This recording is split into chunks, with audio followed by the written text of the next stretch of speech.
With summer right around the corner, I want to show you how to set up your crawl control and terrain management on your TRD off-road. One of the first things you want to do is shift your vehicle into 4 low. Now that you're in 4 low with the vehicle in drive, you're going to locate your crawl control and multi-terrain management panel in the vehicle. Your crawl control is going to act as an off-road cruise control, doing all of the work for you, where your multi-terrain management system is still giving you complete control of the vehicle based on the selected terrain. First thing I'm going to demonstrate is the crawl control. You're going to get a lot of audible feedback and hear some clicking. That's just your ABS system trying to figure out which axle has the best traction.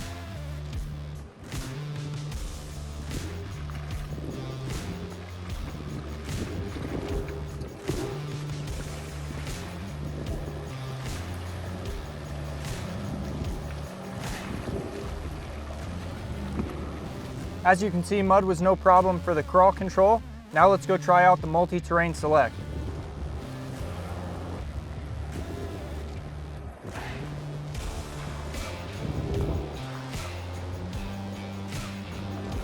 As you can see, the TRD off-road is ready for any terrain. So when you choose adventure this summer, choose Performance Toyota and Bountiful. We'll put a smile on your face.